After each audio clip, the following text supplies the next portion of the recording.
The teachings you heard me proclaim in the presence of many witnesses, and entrust them to reliable people who will be able to teach others also. Take the teachings you heard me proclaim in the presence of many witnesses, and entrust them to reliable people who will be able to teach others also. Take the teachings you heard me proclaim in the presence of many witnesses, and entrust them to reliable people who will be able to teach others also. Take the teachings you heard me proclaim in the presence of many witnesses, and entrust them to reliable people who will be able to teach others also. 2 Timothy 2:2. Hallelujah, 2 Timothy 2:2. Praise the Lord. 2 Timothy 2:2. You and me, let us proclaim the gospel. 2 Timothy 2:2. Hallelujah. 2 Timothy 2:2. Praise the Lord. 2 Timothy 2:2. You and me, Let us proclaim the gospel of Jesus Christ. Take the teachings you heard me proclaim in the presence of many witnesses, and entrust them to reliable people who will be able to teach others also. take the teachings you heard me proclaim in the presence of many witnesses, and entrust them to reliable people who will be able to teach others also. 2 Timothy 2:2. Hallelujah, 2 Timothy 2:2. Praise the Lord. 2 Timothy 2:2. You and me, let us proclaim the gospel. 2 Timothy 2:2. Hallelujah. 2 Timothy 2:2. Praise the Lord. 2 Timothy 2:2. You and me, Let us proclaim the gospel of Jesus Christ. The harvest is plenty, but the workers are few. As for me and my house, we will serve the Lord. We will serve the Lord.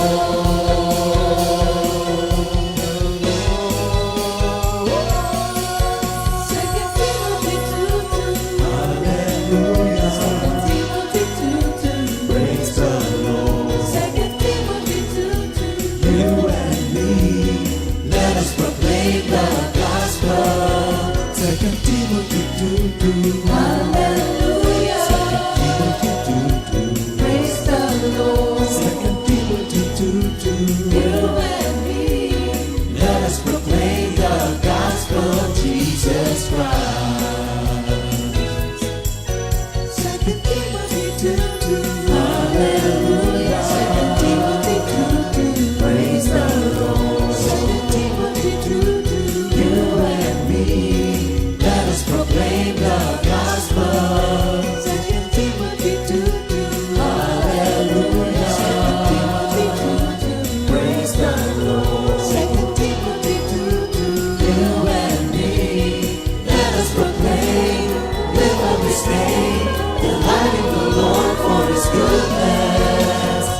His goodness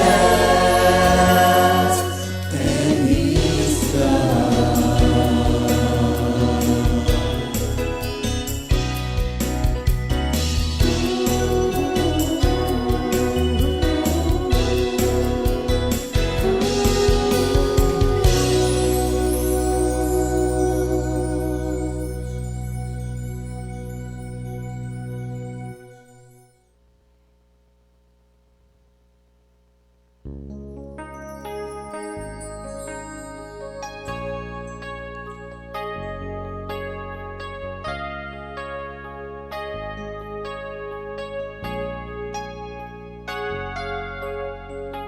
Nakita ko si Yahweh kasama yung mga anghel sa kanya nagpupuri. Banal, banal, banal, Diyos na makapangyarihan. Ako'y magkasalanan, di nararapat na masilayan siya. Ngunit sala'y pinawi niya, pinatawad, nilinis pa. At ang sabi niya, sinong isusugo?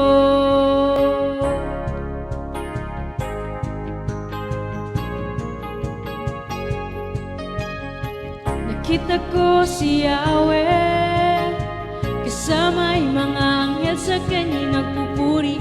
Banal, banal, banal, Diyos na makapangyarihan. Ako'y makasalanan, di nararapat na masilayan siya. Ngunit sala'y pinawi niya, pinatawad, nilinis pa. At ang sabi niya, sinong isusugo?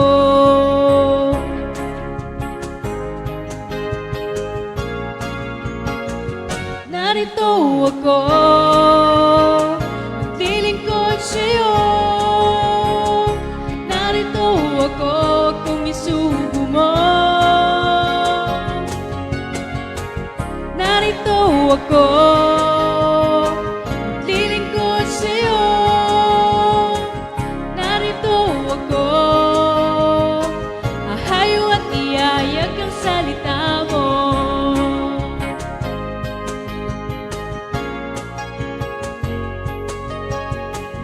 Ako'y mapalad, sarili alay sa'yo. O Diyos, ikaw lamang, yaman ng buhay kong ito. Narito ako, maglilingkod sa'yo. Narito ako kung isugo mo. Narito ako, maglilingkod sa'yo. Narito ako, ahayo at iyayag ang salita mo.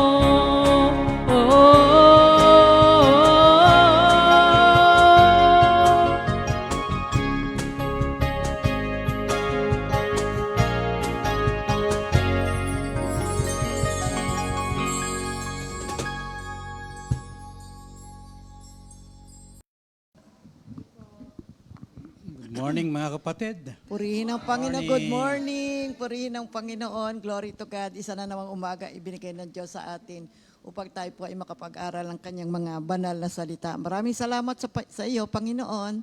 At good morning kay Lord. Good morning sa ating mga kapatiran na ngayon ay naririto. At yung ating mga manggagawa na humayo na at nasa iba't ibang mga outreaches natin. Sumainyo ang pagpapala ng Diyos. Ito. Memory verse. Basahin muna natin ang Ang memory verse of the week. Sa Deuteronomy 31:6, Be strong and of good courage. Do not fear nor be afraid of them. For the Lord your God, He is the one who goes with you. He will not leave you nor forsake you. Meron Tagalog version. Magpakatatag kayo at lakasan ninyo ang inyong loob. Huwag kayong matakot sa kanila sapagkat sasamahan kayo ni Yahweh na inyong Diyos. Hindi niya kayo iiwan ni pababayaan man. Amen. Purihin ang ating Yes. Panginoon. Okay, open prayer. Yes, bago tayo magsimula mga kapatid, ay Manalangin tayo. Mag-submit tayo sa panuntunan ng Diyos. Diyos amang dakila, nagpapasalamat po kami sapagkat muli ang iyong presensya ay magdudulot sa amin ng katiwasayan, provision sa karunungan, provision sa lahat ng wisdom na bibigay mo sa araw na ito.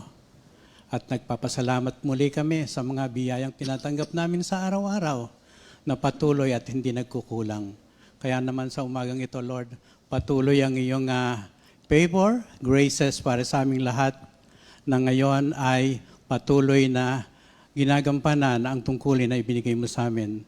Mauna ka sa amin, Lord, at sa pamagitan ng Banal na Espiritu, ang makapangyarihan na siyang magbibigay sa amin ng karunungan sa oras na ito, ay muli pasasalamatan namin at itataas ang kalwalhatian ng Diyos Ama, Diyos Anak at Diyos Espiritu. In Jesus' name we pray. Amen. Amen. Purihin ang Panginoon sa patuloy po na pag-aaral natin tungkol sa sanctification. Tatalakayin natin, ipagpapatuloy natin yung ating inumpisahan last week na ang titulo natin is Sanctification is Living the Kingdom Principles. At dito natin kukunin sa Matthew 6 verse 33. And 34. Sa good news, instead, be concerned about everything else with the kingdom of God and with what He requires of you, and He will provide you with all these other things. Sa New King James Version, but seek first the kingdom of God and His righteousness, and all these things shall be added unto you. Sa Tagalog version. Sa Tagalog, ngunit higit sa lahat ay bigyang halaga ninyo ang kaharian ng Diyos at ang pamumuhay ng ayon sa kanyang kalooban at ibibigay niya sa inyo ang lahat ng mga bagay na ito. Napakagandang Bible verse, ano? Na kapag sumikapan natin na hanapin, no? Matagpuan natin ang kaharian ng Diyos at mayroong pangako at ibibigay niya sa inyo ang lahat ng mga bagay na ito. Pero may requirement nga siya, no? Pamumuhay na ayon sa kanyang kalooban. Katwiran, no? And that is righteousness. Okay. Ang pag-uusapan natin itong kingdom principles, no? Ang ebanghelyo ng kaharian ay isang paanyaya sa tao na bumalik sa Diyos. Kaya nga nung si Jesus, habang siya ay narito sa lupa, ay nagpahayag, magsisi kayo, malapit na ang kaharian ng Diyos. Oo, sabi Repent, niya, repent, the kingdom of God, God is near. So, Jesus came and brought the kingdom of God dito sa lupa at nang sabihin niya na the kingdom of God is near, ako'y dumating. Ako ito at ang kaharian ng Diyos ay mapapasa inyo sapagkat ako'y narito na. Okay. So, sa John 3:3, Jesus replied to Nicodemus, I am telling you the truth, no one can see the kingdom of God without being born again. Sa Tagalog, sumagot si Jesus, sandaan mo ang sinasabi kong ito, malibang ipanganak na muli ang isang tao, hindi makikita ang paghahari ng Diyos. So ang paninirahan ng kaharian ng Diyos ay nangangailangan ng isang sa kaharian ng sa Diyos. pani- Residency in the kingdom of God. Yeah, ang paninirahan sa kaharian ng Diyos ay nangangailangan ng isang bagong pamumuhay na pinamamahalaan ng batas ng kaharian. Ang buhay sa spiritual na kaharian ay nakakaapekto sa kalidad ng buhay. Tunay nga, sapagkat nung tayo hindi pa natin alam itong Holy Spirit, ang ating sarili ang siyang ating sinusunod. Wala tayong pakialam kung ano man ang mangyari. So ang pamumuhay sa kaharian ay kabaliktaran ng pamumuhay sa mundo. Ito ay naiiba sa mga struktura at of course sa mga prinsipyo. Kapag pumasok ka sa kaharian ng Diyos, ay para kang lumipat sa isang bagong bansa. No? Dapat kang matuto ng kanilang wika, mga kultura, mga values, mga languages, and of course, at ang lahat ng panuntunan ay kailangan mong sundin. Ang pananampalataya kay Kristo bilang anak ng Diyos at sa kanyang kamatayan para sa ating mga kasalanan ay muling pagkabuhay ng ating buhay ay ang pintuan kung saan tayo makakapasok sa kaharian ng Diyos. Ibig sabihin, kailangan tanggapin natin si Kristo at tanggapin ang pagpapatawad na pinagkakaloob niya sa atin. At doon magsisimula tayong makapasok sa kaharian ng Diyos at sundin ang mga prinsipyo na dulot ng mga pagtuturo ng ating Panginoon. Sa dati nating buhay na kung saan tayo po ay namumuhay sa pamamaraan ng mundo, kakaiba ho yan sa kaharian ng Diyos. Kapag tayo ay naborn again, kailangang unawain natin, alamin natin, tanggapin natin na iba na ngayon ang uri ng buhay natin. Kailangan, we have to learn, study more, understand, meditate. More importantly, ipamuhay natin ang uri ng lifestyle sa loob ng kaharian ng Diyos. Magkaiba ho ito. Kaya nga, pag sinabing born again, iba na po yung ating uri ng buhay. Umiiwas na tayo sa pamamaraan ng mundo at ngayon ang lifestyle natin ay ang mga principles ng kaharian ng Diyos na siya nating pinag-aaralan ngayong umaga. See, there are 3 characteristics ng Kingdom of God. So unang-una, ang Diyos ang siyang namumuno sa mga subjects o mamamayan, which is called the church. Ikalawa, ang Panginoong Hesukristo ay darating bilang hari pagdating ng panahon, and He will rule for eternity. At ang ikatlo, God's kingdom is established by fulfilling God's will from heaven to earth. Meaning to say, ang will kasi ng Panginoon, ng Diyos, you see, ay makarating at ipamuhay ng mga tao ang kanyang kaharian dito sa lupa. Kaya sinabi ng Panginoong Hesukristo na repent because the kingdom of God is near. Ibig niya sabihin is narito na ang kaharian ng Diyos. Magbago kayo, magsisi kayo, at pumasok kayo sa kaharian ng Diyos. Kaya kapag tayo ay dumaan na sa justification, papasok tayo sa next level ng salvation, which is sanctification. Dito ay pamumunuan na tayo ng kaharian ng Diyos. Jesus now becomes the Lord of our life. Kaya mabuti na ating alamin, pag-aralan, ano ba ang nakapaloob sa kingdom of God? Because hindi ho tayo masasanctify outside the kingdom of God. Magaganap lamang tayo kung tayo po ay nananatili at nabubuhay, ipinamumuhay ang mga panuntunan ng kaharian ng Diyos. So ano ba yung signs ng kingdom of God na nandirito na? Sabi ng ating Panginoon, the kingdom of God is near. Unang-una, yung presensya ng ating Panginoong Hesukristo, marami siyang mga ginawang mga pagpapagaling. Yung kanyang mga pagtuturo during His earthly ministries. Yung kanyang mga milagro, ito ay nagpapahayag na dumating na ang kaharian ng Diyos. Andito yan sa Luke 7:21 to 22. Basahin ko mga kapatid, no? At that very time, Jesus healed many people from their sicknesses, diseases, and evil spirits, and gave sight to many blind people. He answered John's messengers, "Go back and tell John what you have seen and heard. The blind can see, the lame can walk, those who suffer from dreaded skin diseases are made clean. The deaf can hear, the dead are raised to life, and the good news is preached to the poor." So ikalawa, paano natin makikita na naririto na ang kaharian ng ating Panginoon? Meron pong body of believers na siyang nagtatanghal kay Jesus bilang Panginoon at tanging tagapagligtas. At ang mga believers, they submit to Jesus as Lord and Savior. At ikatlo, sa future, the visible return of our Lord Jesus Christ upang siya po ang mag-judge, mag-purge ng evil, and to set up the eternal kingdom. So, bakit mahalaga po ang kaharian ng ating Panginoon? How important is the kingdom of God? Ito'y napakahalaga sapagkat dito nakasalalay ang ating buhay. Ang buhay nating spiritual na may kaganapan ng isang eternal life. Ang kaharian ng Diyos ay nasa gitna ng lahat. In everything. Everything, no? The center of everything. Ang kilos natin, ang aktibidad ng Diyos sa ating buhay, ay kumakatawan sa puso at buong gawain ng Diyos.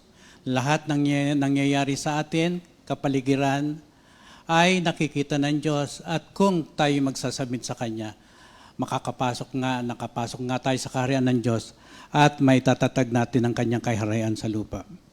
And of course, ang kapangyarihan ng kaharian ay pinakita sa pamagitan ni Heso Kristo, sa pamamagitan ng Kanyang himala, mga pagpapagaling at mga kababalaghan na Kanyang ginawa na binanggat nga dito sa Luke 7. No?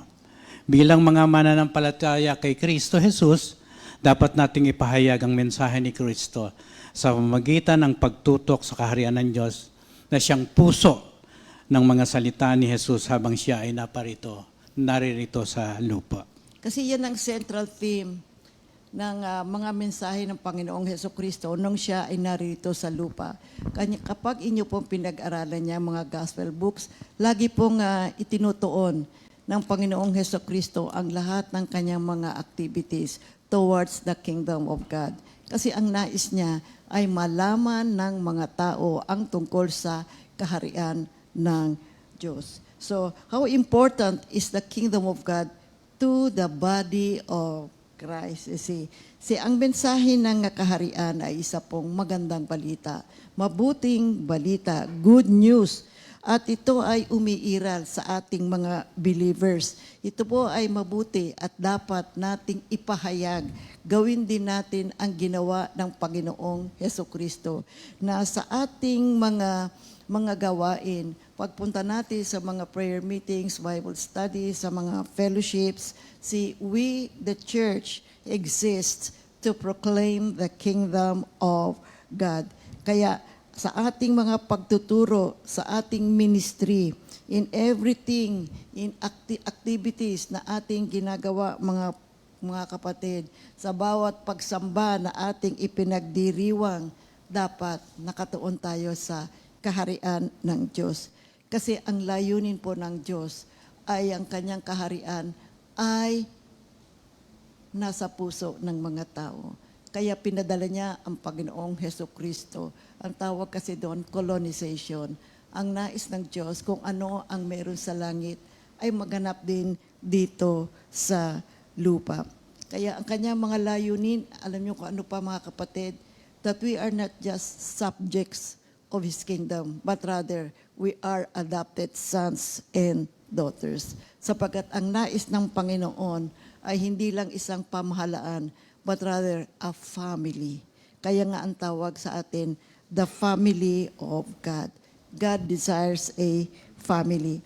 Kaya mahalaga po ang pag-aaral ng kingdom principles. We have to know, we have to learn on your own mga kapatid. Ito po ay napakagandang topic pag-aralan.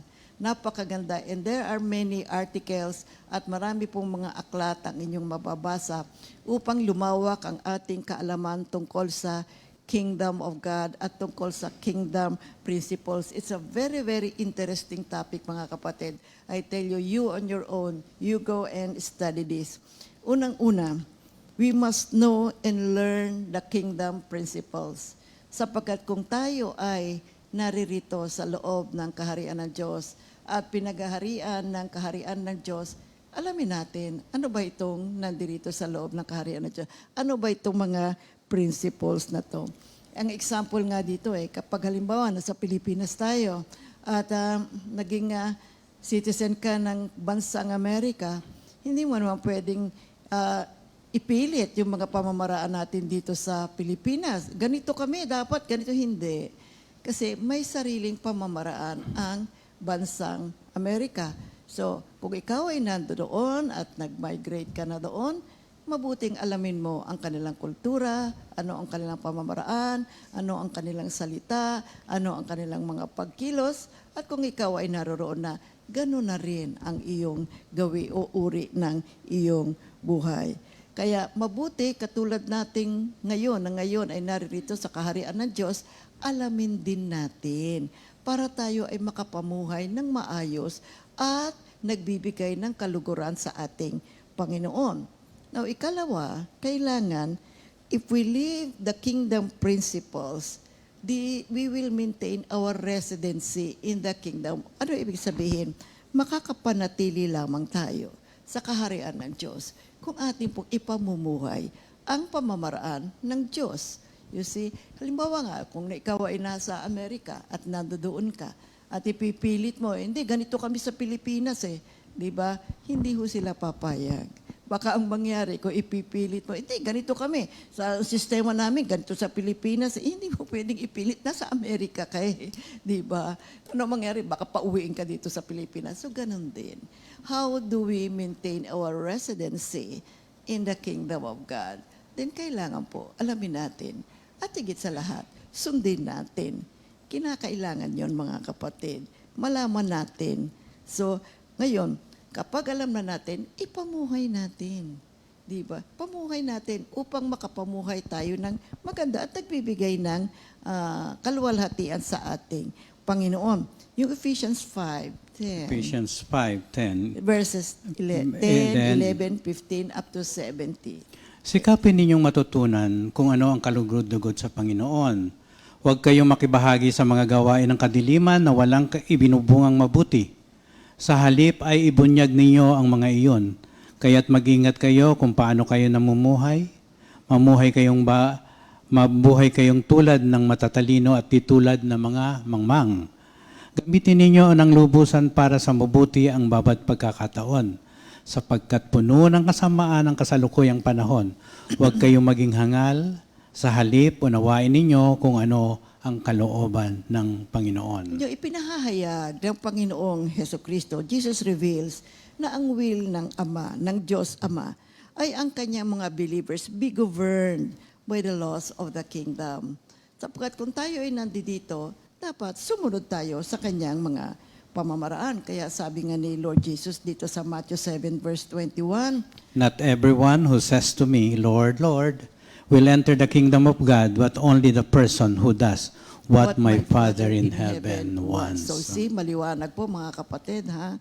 So yung ikatlo, Ang ikatlo po ay, ang bawat prinsipyo ay nakasentro sa Panginoon.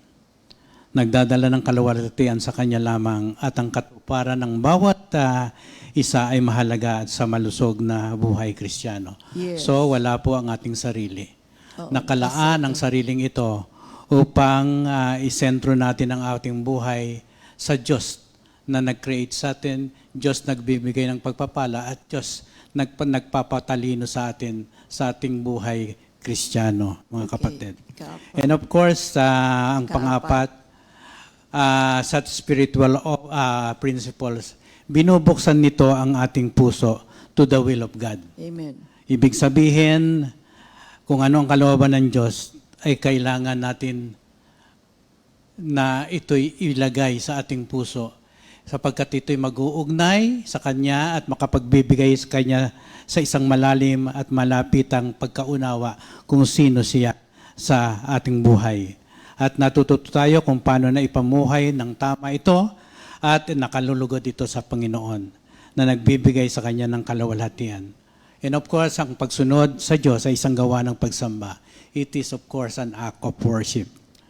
And number 5, ang prinsipyo ng kaharian ang nagtatatag ng pundasyon at nagbibigay ng mga patnubay para sa ating mga desisyon, kilos at pag-uugali. Kadalasan mga kapatid, ang prinsipyo ay nagtataguyod ng mga tuntunin ng moralidad o tinatawag nating ethics, pag-uugali. Kinakatawan nito ang ating mga pangunahing paniniwala tungkol sa tama at mali at tinutulungan tayong gumawa ng mga tamang desisyon sa bawat aspeto ng ating buhay. And pang-anim, living life according to God's principle builds our confidence. Ibig sabihin, ang pamumuhay ayon sa simulain ng Diyos ay nagpapatibay sa ating pagtitiwala sa Kanya. Nagbibigay ito ng isang malinaw at makahulugan ng direksyon na nagbibigay sa atin ng kumpiyansa upang ang lahat ng aspeto ng ating buhay ay maitatama sa tamang direksyon na ibig ng Diyos. Binibigyan niya tayo ng kapangyarihan na maging secure sa hinaharap. Kaya kung alam mo na ang direksyon ng iyong pamumuhay, may kumpiyansa ka.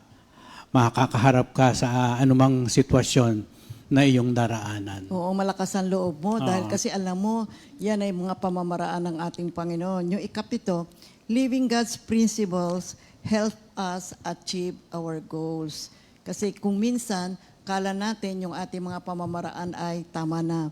Ngunit kung ating pag-aaralan ang mga pamamaraan ng ating Panginoon, ang kanyang mga principles, ang kanyang mga laws, ay these are well established na mga principles na kasisiguro po tayo na sa pamamagitan ng ating pagsunod sa mga pamamaraan ng ating Panginoon ay ma-achieve natin ang ating mga naisin sa ating buhay. Kaya no matter how big or small yung ating mga nais na maganap sa buhay natin, kung ating gagamitin ang mga pamamaraan ng Diyos, yung kanyang mga principles sa ating buhay, ito po ay makakaiwas tayo sa mga obstacles o distractions para hindi natin maganap yung ating mga hangarin sa ating buhay.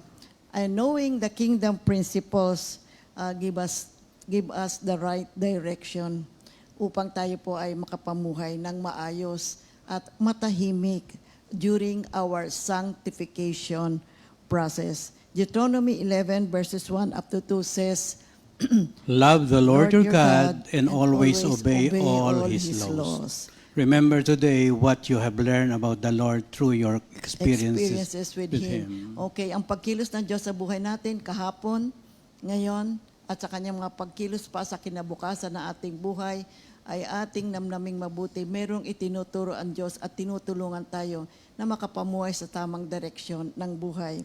At ikawalo, it increases our self-awareness. Kapag alam mo ang isang prinsipyo, na unawaan mo to, nabubuksan ang iyong kaisipan na ito ang mabuti, ito ang tama, sapagkat ito ay pamamaraan ng ating Panginoon. Kaya kung meron mga distractions o may mga temptations na darating sa buhay natin, when we remember God's principles, makakaiwas tayo, mga kapatid. Tinataas nito ang ating kamalayan sa ating sarili. Kaya if you know kingdom's principles, you know what? Makakaiwas ka sa pagkakamali. Maganda ang takbo ng iyong uri ng pamumuhay araw-araw. It builds up your self-awareness, it builds up your confidence sa iyong buhay. Kaya yung Revelation 14 verse 12 says, This calls for endurance on the part of God's people, those who obey God's commandments and are faithful to Jesus. You know, ikasyam, it helps you focus on what is important and what really matters in our daily living. Kapag alam natin ang prinsipyo ng Diyos, so we get to be focused.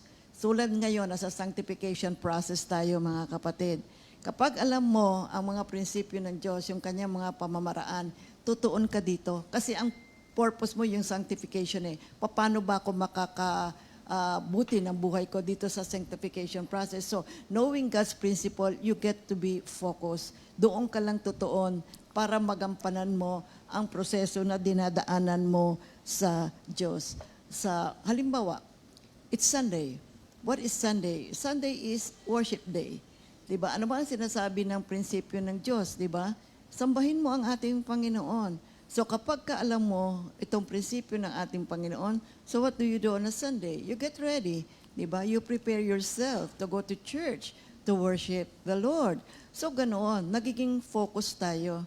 Alam natin kung ano ang mabuti at dapat nating gawin. So what happens? We go to church. Unahin natin muna ang para sa Diyos dahil nais natin na bigyan natin ng kaluguran ng ating Panginoon. Kaya kung ano yung gusto niya, yun muna ang ating gagawin.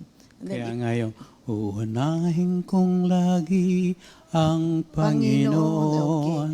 Okay. So we get to be focused.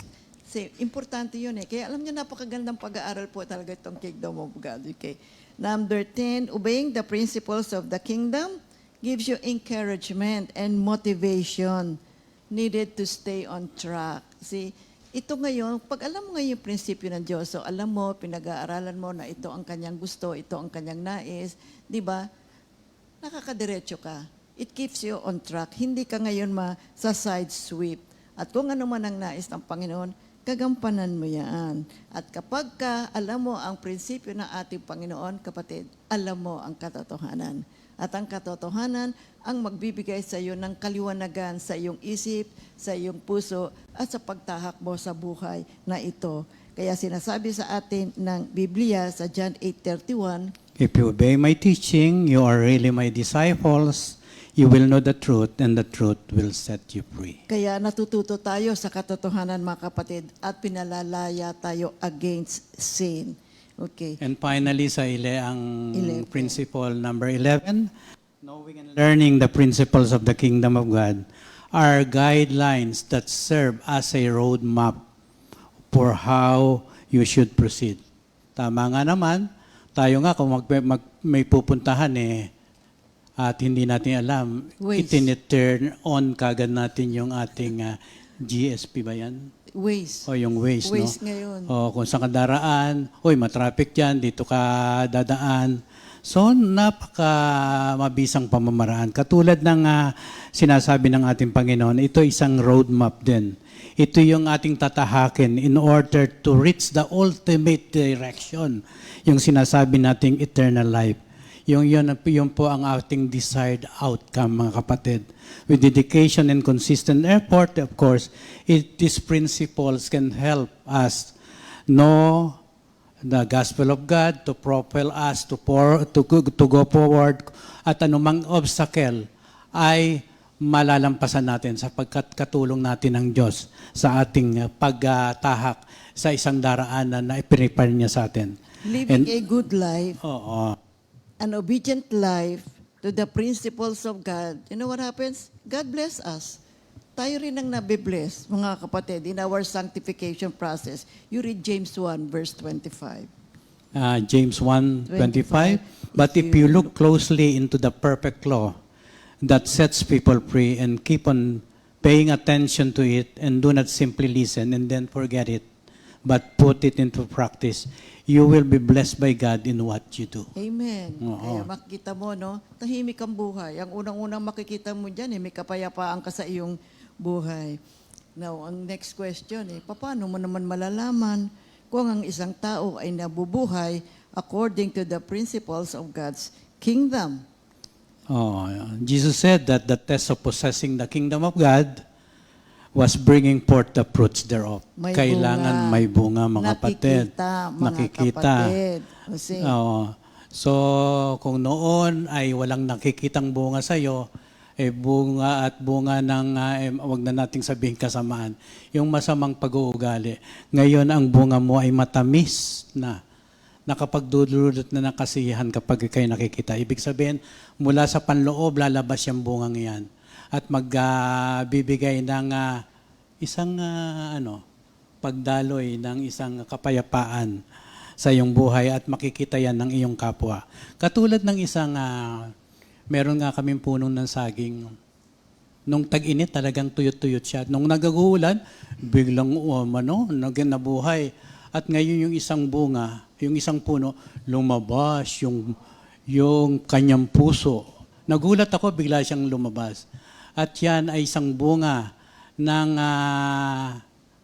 mapipitas mo, matamis na bunga. Tayo rin, mga kapatid, ay kapag nagbunga tayo ng magandang pag-uugali, yung mga values na pinagkakaloob sa atin ng Panginoon na worthwhile, ay magandang isang sinyales na ang ating buhay is Kristiyano ay isang buhay na namumunga sa pamagitan ng pamamaraan ng Diyos. kung ikaw ay residente ng kaharian ng Diyos, ito ay makikita sa iyong uri ng pamumuhay. Kaya sabi nga ng Panginoon dito, John 15:16, You did not choose me. I chose you and appointed you to go and bear much fruit, the kind of fruit that endures. Kaya Matthew 21 verse 43, that is why I can guarantee that God's kingdom will be taken away from you and given to a people who will produce what God wants. You see? Dito may requirement dito. Kasi ang sabi ganyan, no? I guarantee that God's kingdom will be taken away from you at ito ay ibibigay sa mga taong nagtataglay ng bunga na gusto ng ating Panginoon. At anong bungang ito, di ba? You see, yung pagbabagong buhay na nagbibigay luwalhati sa ating Panginoon at marami pa mga kapatid. Okay. Now, to seek the kingdom of God above all else is what? Living righteously. Meaning, we put God first in our life. We fill our thoughts with the desires and the will of God. At kung ano ang ugali ng Panginoon, yun din naman ang uri ng ating buhay. At patuloy nating ini-implement, patuloy nating ipinamumuhay kung ano ang will ng Diyos dito sa lupa. Kaya titingnan natin yung buhay natin. Ano ba importante sa buhay natin? Yung ba mga tao, mga kasama natin, yung ba ang ating mga kayamanan, yung ating mga desires, yung ating mga ambitions, all of these, what? Put together, compete for priority in our daily living. Pero kailangan unahin natin, pagsikapan nating hanapin, alamin ang kaharian ng ating Panginoon. Kapagkat sinasabi sa atin ng banal na salita ng Diyos, seek first the kingdom of God and His righteousness, and all these other things shall be added unto you. Yung Philippians 4:19 nga maganda rin ang sinasabi. And my God shall supply all your need according to His riches in glory by Christ Jesus. 1 Peter 5:7. Casting all your care upon Him, for He cares for you. That's why we need to prioritize the kingdom of God. You see, this is the centerpiece of Jesus' sermon nung siya ay nandirito. Look at the Beatitudes. Pag makikita mo, basahin mo, if we obey the principles of God's kingdom, everything else falls into place. Maayos po ang buhay natin. Kumisan lang kasi akala natin tama yung pamamaraan natin. Ngunit kapag talagang inintindi mo yung mga prinsipyo ng Diyos, naku, napakagandang gabay ho ito. Alam mo, hindi ka matatakot na harapin mo ang buhay. Kasi alam mo na ang pamamaraan ng Diyos ay tama. And all the ways of God succeed. Kaya God demands that the kingdom of God must rule in our lives. This must be first in our lives sapagkat ang righteousness, ito po ang standard ng ating Panginoon na gusto niya upang tayo po ay makapag-communion sa Kanya, upang tayo po ay makapag-relate sa Kanya. So, to seek His kingdom is to seek and live in accordance with His standards and guidelines. At ano yun? Katwiran, righteousness, mga kapatid. Mahalaga ito na alamin natin. Kaya hilingin natin sa ating Panginoon na bigyan niya tayo ng grasya, na maunawaan natin at unahin natin ang kaharian ng Diyos at ang kanyang righteousness sa buhay. Now, when we prioritize the kingdom of God, inuuna natin, inaalam natin, hindi naman ibig sabihin perfect na yung buhay natin. Of course, there are challenges at mayroong mga challenges at mayroong mga negative situation that comes along the way. But if we continue to align our lives with the principles of God, you see, we can experience His provision. Kasi ang sabi, when you seek the kingdom and His righteousness, and all these other things shall be added unto you. So, if we want to know the foundation of the kingdom principles, it is righteousness. Kailangan po ang matibay na pamumuhay ng righteousness ng ating Panginoon. Kapag nagbibuild ang isang contractor or isang building worker, di ba, bago siya mag-build ng isang bahay or isang structure, meron muna siyang foundation. Ganon din sa buhay natin. Ang foundation ng kingdom principles is what? Righteousness. Kaya sa ating sanctification process, mahalaga po ang mamuhay tayo ng may katwiran. Yung Hebrews 1 verse 8. Hebrews 1:8, But unto the Son, He said, Thy throne, O God, is forever and ever. A scepter of righteousness is the scepter of Thy kingdom. Sa Tagalog, ang iyong trono, O Diyos, ay magpakailan paman. Ikaw ay maghaharing may katarungan. Okay. Yung scepter ay isang tungkod o wand na hawak sa kamay bilang sagisag ng kapangyarihan or authority. Kaya ang authority o kapangyarihan ng kaharian ng Diyos is righteousness. Matthew 5:20 says, For I say unto you, that except your righteousness shall exceed the righteousness of the scribes and Pharisees, ye shall in no case enter into the kingdom of God. you know, nung unang panahon, yung mga Pharisees, yung mga religious leaders, doon sa panahon ng ating Panginoong Hesukristo, marami silang mga religious practices, marami silang mga pamamaraan, regulations and traditions. Bawat area ng buhay nila, meron silang mga pamantayan. Pero sa Panginoon, ang pamantayan po sa kaharian ng Diyos ay katwiran, righteousness. Kaya ang foundation ng kaharian ng Diyos stands on righteous men living righteous life. 2 Timothy 2:19. 2 Timothy 2:19, but the firm foundation laid by God stands sure and unshaken, being this seal and inscription, the Lord knows those who are His, and let everyone who names himself by the name of the Lord give up all iniquity and stand aloof from it. Okay. 19 sa Tagalog, basahin ko rin. Ngunit matibay ang pundasyong itinatag ng Diyos at do'y nakatatak. Kilala ng Panginoon kung sino-sino ang tunay na Kanya. At ang bawat nagsasabing siya sa Panginoon ay dapat lumayo sa kasamaan. So, yung mga taong nabubuhay na may katwiran, righteous men, ano sabi ng Panginoon? The Lord knows those who are His. Alam ng Diyos kung sino ang sumusunod sa Kanya. And living righteous lives, sabi ganyan, let everyone who names himself by the name of the Lord give up all iniquity and stand aloof from it. Sabi, umiwas ka. Nandito ka sa kaharian ng Diyos eh. Umiwas ka. Isipin mo ang mabuti at ang mabuting pamamaraan ng pamumuhay dito sa loob ng kaharian ng Diyos. Now, there is a twofold righteousness that we have. The imputed righteousness during the justification at yung pangalawa, yung continuous righteous living, yun yung sanctification process. So, imputed sa atin yung righteousness ng ating Panginoon. Ngayong nandirito tayo sa sanctification process, ipagpatuloy natin yan, mga kapatid. Umiwas tayo sa mga pamamaraan ng kaaway upang makapagpatuloy tayo sa isang uri ng buhay na nais ng Panginoon. Sanctification is growing in righteousness. So to achieve sanctification, it requires a total consecration to God. Kaya nga i-offer natin yung ating sarili para sa paglilingkod sa Diyos, sa pagsamba sa ating Panginoon, at igawad natin ang tunay na pagsamba sa ating Panginoon. Mahalaga ito sa buhay natin at para makamit natin yung sanctification, yung pagpapabanal, talikuran po natin, mga kapatid, ang pamamaraan ng mundo.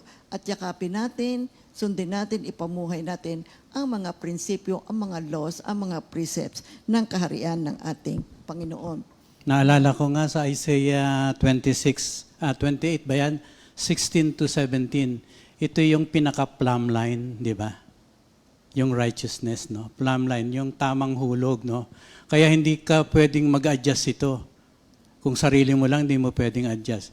You have to be adjusted sa standard ng ating Panginoon. Yes, so, kaya nga tamang hulog, no? Tamang okay. Kaya pala kung minsan kapag hindi maganda ang tayo na isang tao, ano ka ba, wala ka sa hulog ngayong umagang ito. Hindi ba? Wala ka sa hulog. Mali yata ang bangon mo sa kama mo. yung blah, blah, okay. Now, there are two greatest kingdom principles. Alam niyo kung ano yun? Okay. Sabi na ating Panginoon, Matthew 22:37 Thou shalt love the Lord thy God with all thy heart, and with all thy soul, and with all thy mind. This is the first and great commandment, and the second is like unto it. Thou shalt love thy neighbor as thyself. On these two commandments hang all the law and the prophets. Okay. Si Mark naman, sa aklat ni Mark, he recorded the same statement in another way. Dito nilagay niya. Hear, O Israel, the Lord our God is one Lord. And you shall love the Lord your God with all your heart, and with all your soul, and with all your mind, and with all thy strength. This is the first commandment. And the second is like, namely this, Thou shalt love thy neighbor as yourself. There is no other commandment greater than this. So, our Lord Jesus Christ ay, ang pangungusap na ito, nagbigay din naman siya ng another description. Ang sabi niya sa Matthew 7:12, therefore all things whatsoever you would that men should do to you, do you even so to them, for this is the law and the prophets. Ano ang sinasabi niya?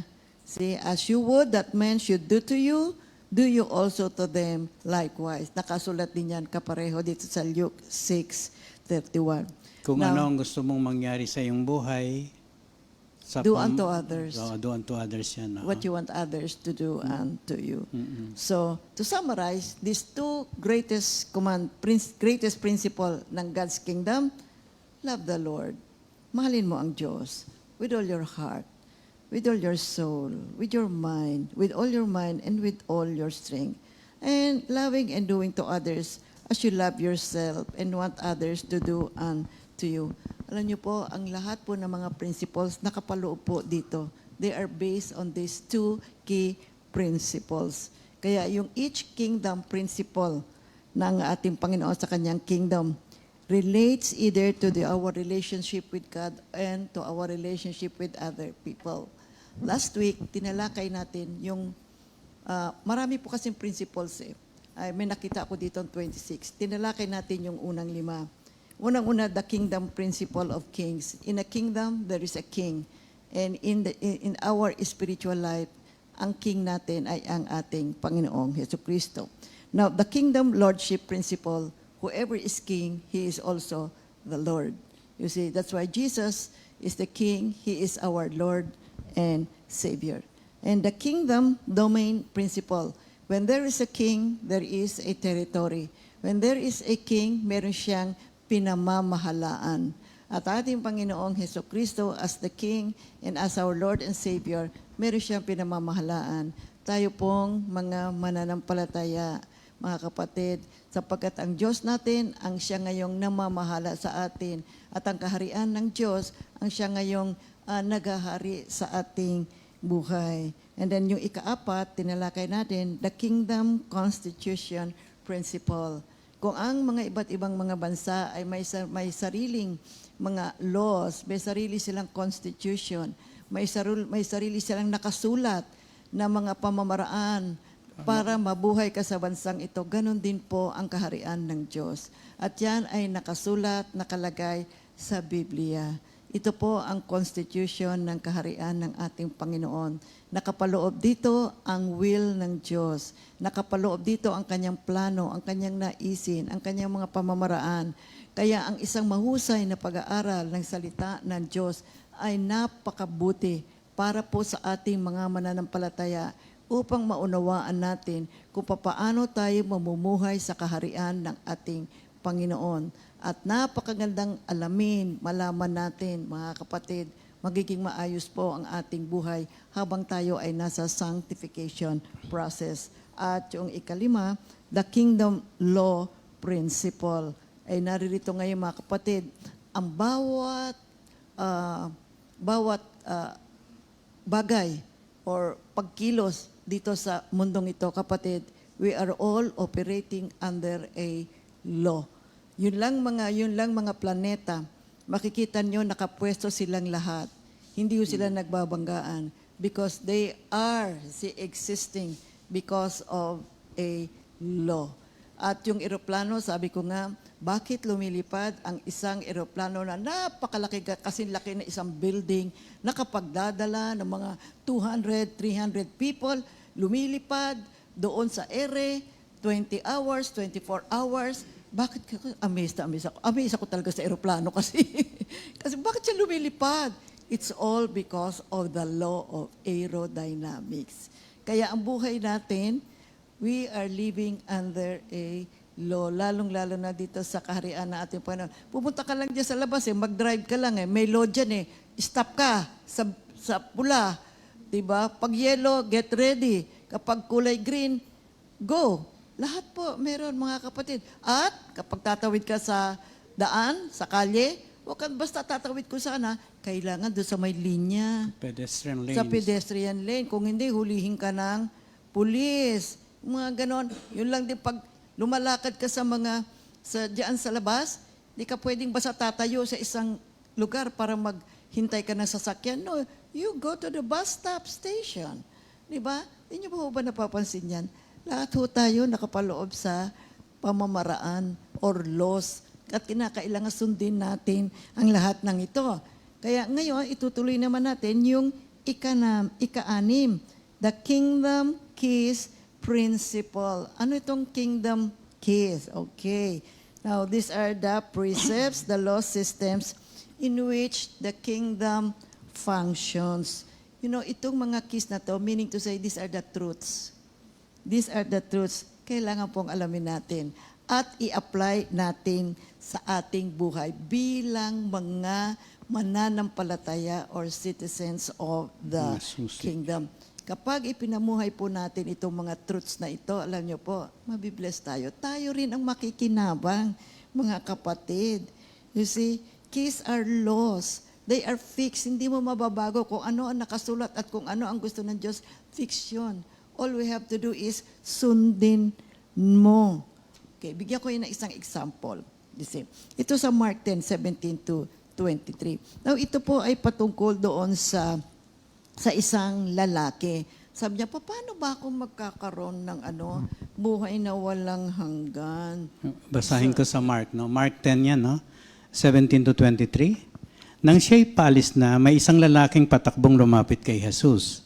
Lumuhod sa harapan niya at nagtanong, Mabuting guro, ano po ba ang dapat kong gawin upang makamtan ko ang buhay na walang hanggan? Sumagot si Jesus, bakit mo ako tinatawag na mabuti? Walang mabuti kundi ang Diyos lamang. Alam mo ang mga utos ng Diyos. Huwag kang papatay, huwag kang mangangalunya, huwag kang magnanakaw, huwag kang sasaksi ng walang katotohanan, huwag kang mandaraya, igalang mo ang iyong ama at ina. Sumagot ang lalaki, Guro, mula pa sa aking pagkabata ay tinupad ko na ang lahat ng mga iyan.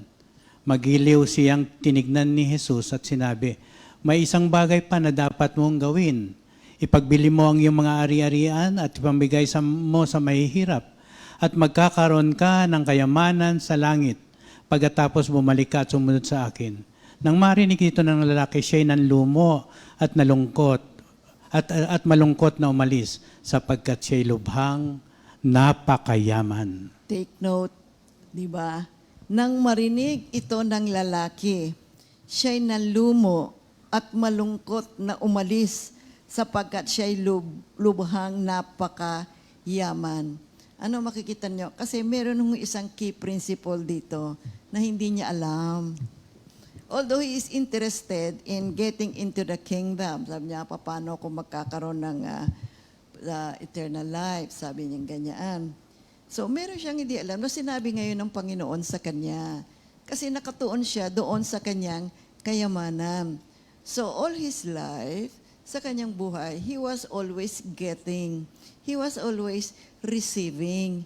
Kaya nung sinabi ng Panginoon sa kanya, pagbili mo yung mga ari-arian mo, ipamigay mo sa mahihirap, at anong katapat? Magkakaroon ka ng kayamanan sa langit.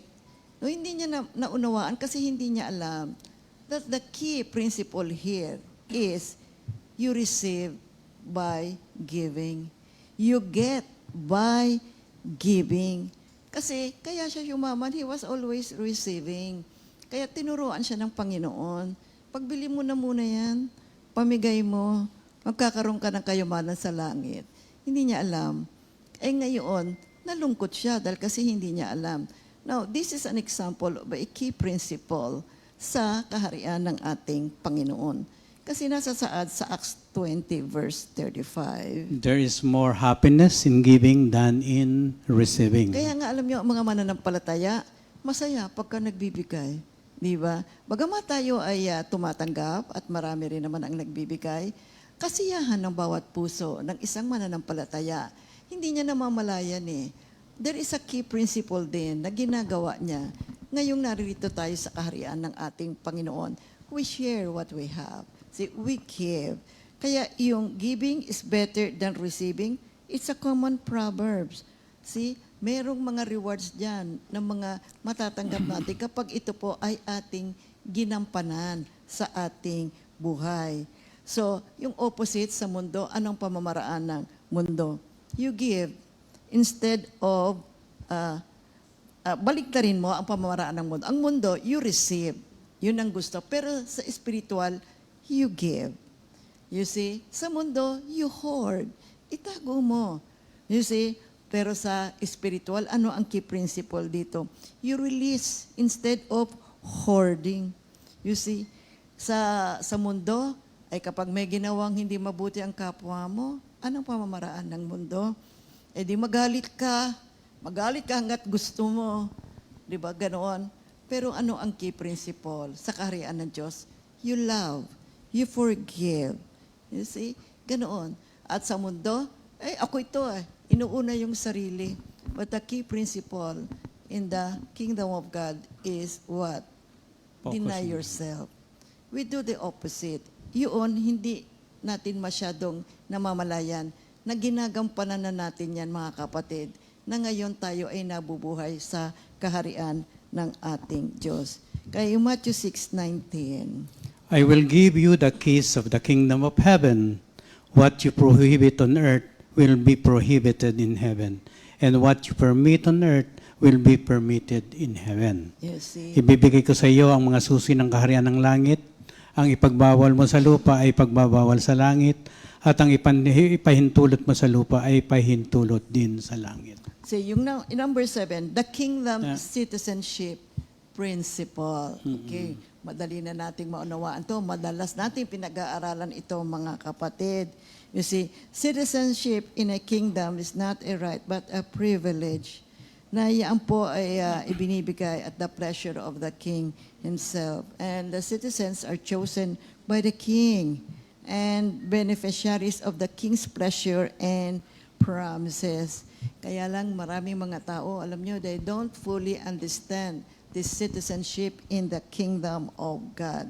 They don't fully understand kung ano ang kanilang lugar, yung kanilang place, ano ang kanilang rights as kingdom citizens. Mga kapatid, alamin natin, pag-aralan nating lahat yan.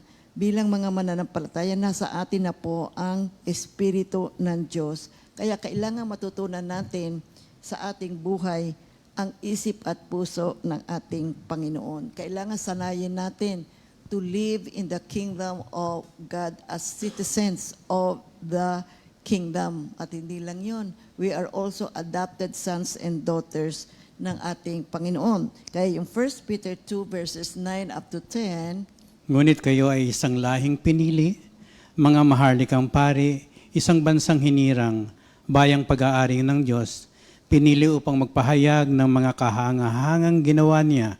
Siya ang tumawag sa inyo mula sa kadiliman patungo sa kanyang kahangahangang kaliwanagan. Kayo hindi bayan ng Diyos noon, ngunit ngayon kayo'y bayang hinirang niya. Noon hindi kayo nakatanggap ng habag, ngunit ngayon tumanggap na kayo ng kanyang habag.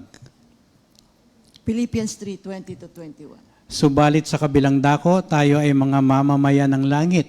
Mula rooy hinihintay nating may pananabik ang Panginoong Hesukristo, ang ating tagapagligtas. Sa pamamagitan ng kapangyarihang ginamit niya sa pagpapasuko sa lahat ng bagay, ang ating katawang may kahinaan ay babaguhin niya upang maging katulad ng kanyang katawang We, however, maluwalhati. are citizens of heaven, and we eagerly wait for our Savior, the Lord Jesus Christ, to come from heaven.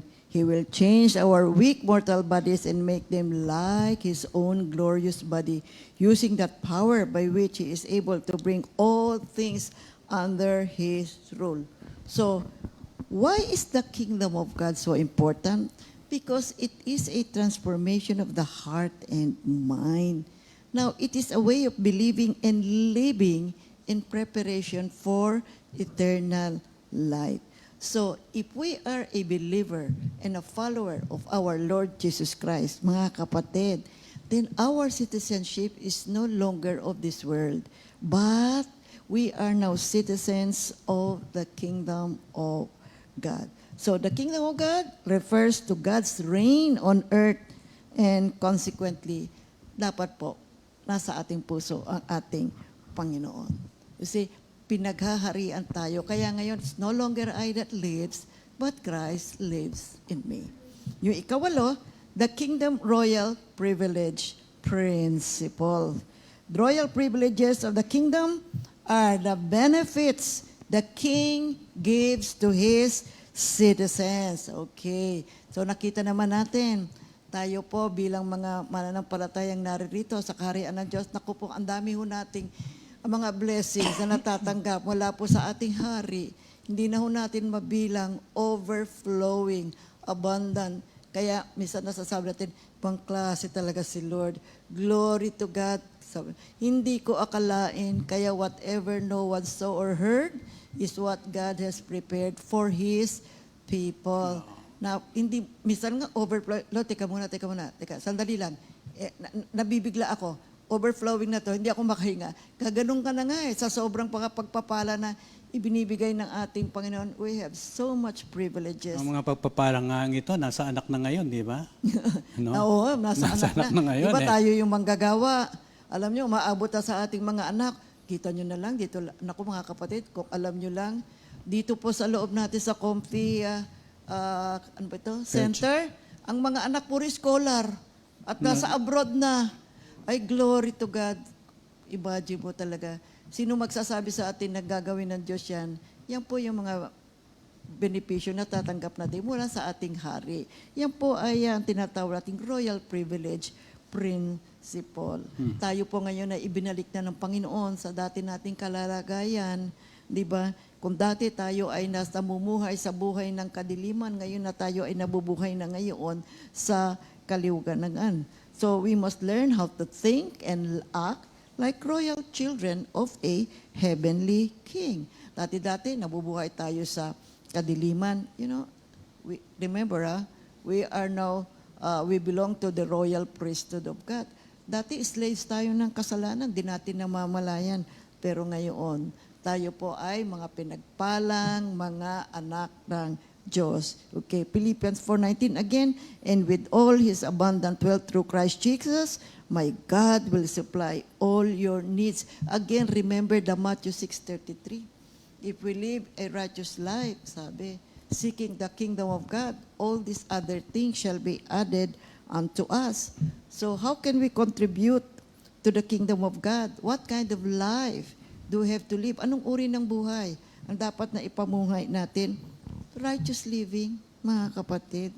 See, sa anuman na ating ginagawa, isipin natin na mamuhay tayo ng may katwiran. Importante po ito sa ating sanctification process. And blessings come if we serve in the kingdom of God. And there's a very essential quality in the kingdom, and that is honesty and truth. Okay. And of course, Yung ikasya. Kingdom of God, may code of ethics din na principle. Yun yung ikasyam. Oh, yung The ikasyam. kingdom code of ethics Oo. principle. Ethics, acceptable lifestyle, and conduct. Yes, mga sabi ko kapatid. nga sa inyo, kapag nandirito ka na sa kaharian ng Diyos, iba na ang lifestyle mo, kapatid. Iba ka na. Kailangan. Kaya makita ng ibang tao, huy, bakit anong nangyari sa'yo? Bakit iba ka na ngayon? Dahil kay Lord, iba, ganun ang ating lagi sinasabi. Now, what are ethics? Ito yung acceptable lifestyle and conducts. What are God's ethics? God approves of right action because they are right, and disapproves of wrong actions because they are wrong. So kung ang tama, siyang nararapat. Kung ang nararapat, yun ay tama. Parang ganun na nga, mga kapatid. Alam ng Diyos, tinuturuan tayo. Alam mo, ang katotohanan ng Panginoon, siya nagtuturo sa atin ng tamang uri ng buhay. Napakaganda nga ang pag-aralan talaga yung truth, no? Kasi yan po ang nagiging gabay at daan natin sa ating buhay. Kasi ang Diyos ang nakakaalam ng katotohanan, at ang katotohanan ay siyang tama at mabuti para po sa ating lahat. Basahin natin yung 1 Corinthians 6:9-11. No? Hindi ba niyo alam na ang mga kasalanan ay walang bahagi sa kaharian ng Diyos? Huwag niyong dayain ang inyong sarili. ang mga nakikiapit, sumasamba sa Diyos-Diyosan, nangangalunya, nakipagtalik sa kapwa lalaki o babae, nagnanakaw, sakim, naglalasing, nanlalait ng kapwa, o nandaraya ay walang bahagi sa kaharian ng Diyos. Ganyan ang ilan sa inyo noon, subalit nilinis na kayo sa inyong mga kasalanan at ginawa na kayong banal ng Diyos, pinawalang sala na kayo sa pangalan ng Panginoong Hesukristo at sa pamamagitan ng Espiritu ng ating Diyos. Okay. Ano ang sinasabi na ating Panginoong Hesukristo tungkol sa ethics? Okay, bigyan ko ng isang example. A person's highest ethical duty is to love God with all our hearts, mind, soul, and strength. And the second is to love our neighbor as we love ourselves. When we fulfill this principle, you see, our obedience takes place to the law of Christ and submission to the teachings of God's Word. Meaning to say, sinusunod natin ang pagtuturo ng ating Panginoon at tayo ay nagsasubmit sa Kanya. So kapag ginagawa po natin ito po ay nakalulugod sa ating Panginoon. At sa pamamagitan nito, mga kapatid, nahahayag na tayo ay talagang mga citizens of the kingdom of God. Na tayo talaga ay mga adopted sons and daughters of God. When we demonstrate and live a life of love, then other people will know that we are being ruled by the kingdom of God. Kaya importante that we demonstrate love. Pinapakita natin, this is an ethical principle, loving. Hindi lamang ang Diyos, mahalin din natin ang ating kapwa, mahalin din natin ang ating sarili kasi as you love yourself. Sa mundo, merong mga jealousy, merong mga hatred, merong bitterness, pero dito sa kaharian ng ating Panginoon, merong love. Merong forgiveness sa bawat isa. See? At kung ano ang mabuti, ginagawa natin yon sa ating kapwa. See? And another principle pa dyan, feed the hungry. Kung sino ang mga nangangailangan, pinakakain natin. See, we give to the poor, we are being merciful. These are key principles, mga kapatid. Kaya ganyan ang buhay ng mga believers sa kaharian ng ating mundo. And take note also, alam nyo, sa buhay ng mundo, ano ang lumalabas sa bibig ng mga tao? Kadalasan hindi maganda, di ba? Andiyan dyan yung mga negative mga expressions. Pero dito sa kaharian ng ating Panginoon, ano ang laging namumutawi sa bibig ng mga believers? Kundi, praise God, hallelujah, glory to God, salamat sa Diyos, glory to God. Diba? Ando doon palagi. So dito makikita natin, these are ethical principles na ipinamumuhay na natin, ngunit minsan hindi natin namamalayan. Ito pala ay mga prinsipyo ng ating Panginoon. At yung ikasampu, the Kingdom Commonwealth Principle. Ano naman ang ibig sabihin nito, mga kapatid? Commonwealth is the King's commitment to see that all his citizens have equal access to the wealth and resources of the kingdom. Ito po, maliwanag ang salita niya, commonwealth. May pagkakaisa, sharing, sa ating mga kung ano man ang biyaya na tinatanggap natin sa ating Panginoon. Sapagkat kapag ang mga believers, ang mga citizens ng isang kingdom, namumuhay sila ng maayos at mabiyaya, ito po ay nagbibigay ng honor sa hari. So if we live a good life, it gives honor and glory to God. So whatever we have, isinishare po natin sa ating kapwa. At yung makikita natin yan dito sa Acts 2:43-47. Ang pamumuhay ng mga sumasampalataya. Dahil sa maraming himala at kababalaghang ginagawa sa pamamagitan ng mga apostol sa Jerusalem, naghari sa lahat ng takot. Nagsama-samang lahat ng sumasampalataya at ang kanilang mga ari-arian ay tinuring na para sa lahat.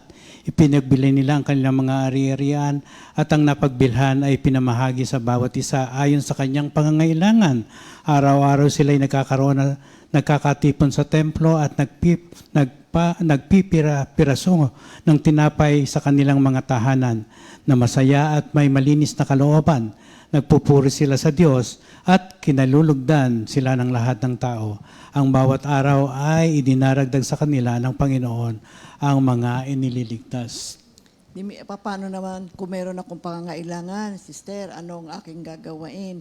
Meron tayong hari na siyang nagpo-provide para sa ating lahat. Psalm 121 verses 1 up to 2, I look to the mountains, where will my help come from? My help will come from the Lord who made heaven and earth. So we need to be obedient to the commandments of God. We need to seek and desire to follow His will for our lives. So we are reminded na ang Diyos ang ating provider sa buhay natin. At kung ano ating pangangailangan, God provides for our necessity.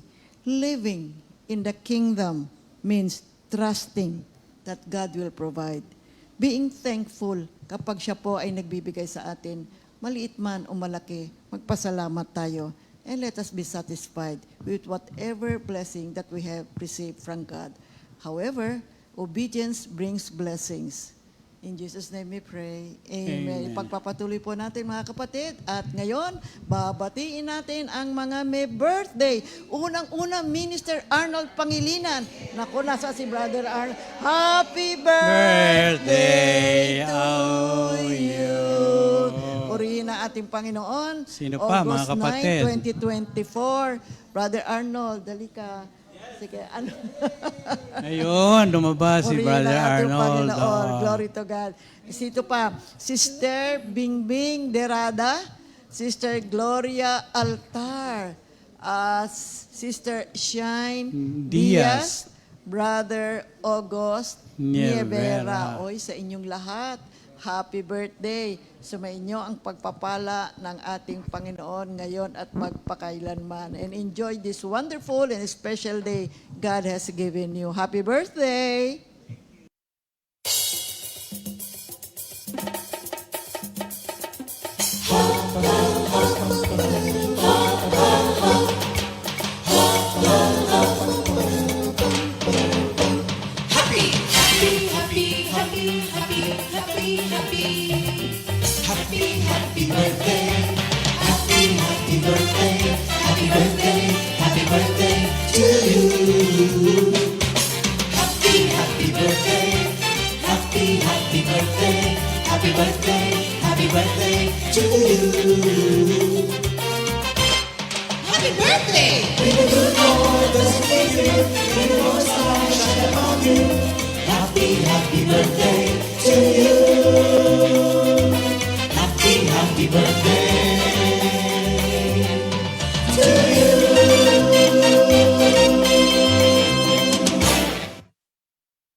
May mga announcements tayo na dapat nilang malaman, mga kapatid. Is Anniversary Joint Metro Manila Fellowship, August 18, 2024 at 1 Cainta Auditorium, Cainta Elementary School Compound. A. Bonifacio Avenue, Cainta, Rizal. Magsisimula po ang kanilang fellowship sa alas 8 ng umaga. At pangalawa, Life in the Spirit Seminar. Join po ang Kalo na Sugbo Mendez Outreaches. Ito po'y gagawin sa August 17, Saturday, starting strictly 8 a.m. At ang mangyayari ito sa Olaes Resort, Karasuchi, Mendez, Cavite, Tagaytay. At magkakaroon din ng LSS, join ng Quezon City, Makati, Bulacan, September 14 at Cramsis, Makati. Kaya reminder ito sa lahat ng LSS attendees. Dapat nakakatin na po kayo ng mga prayer meetings and fellowship. And our repeat new song of the week, Magnify the Lord with Me, composed by Sister Sally Bartolome. God bless everyone. Purihin ang Panginoon. God bless everyone.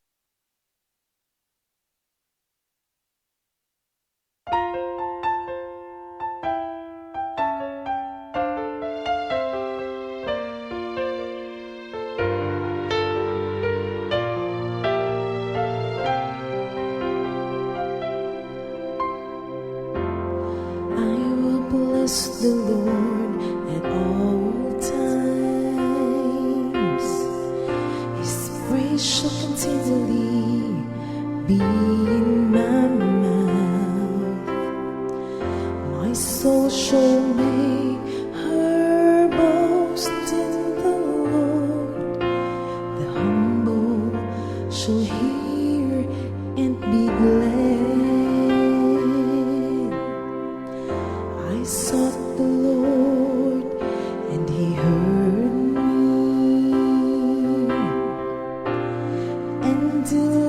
delivered me from all my fears. I will give you thanks, oh Lord, and worship you as long as I live. Oh, magnify the Lord with me, and let us exalt His name together. Oh, magnify the Lord with me, and let us exalt His name together.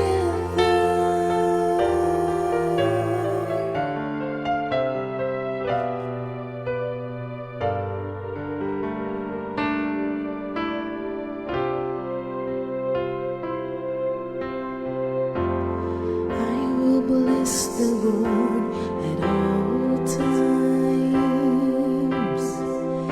His praise shall continually be in my mouth. My soul shall make her boast in the Lord.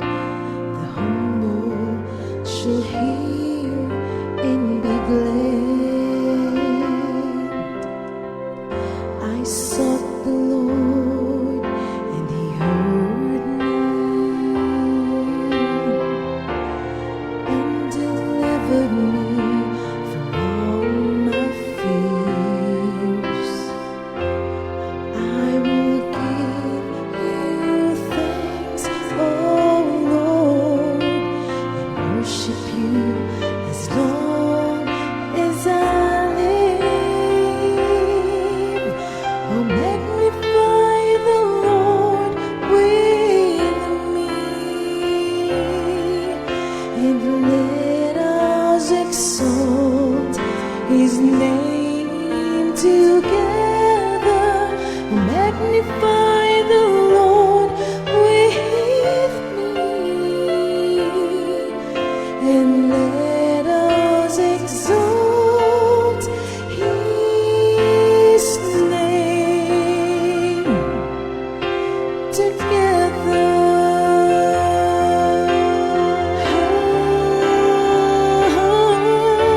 Oh, magnify the Lord with me, and let us exalt His name together.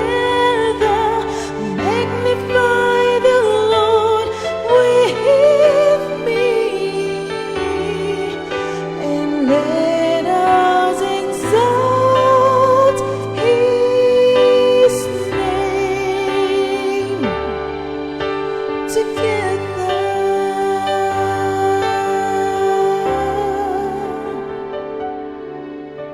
Oh, magnify the Lord with me, and let us exalt His name together. Oh, magnify the Lord with me, and let us exalt His name together.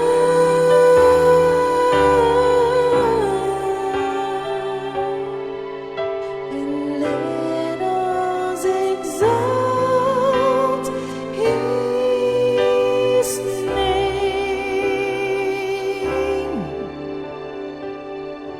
together.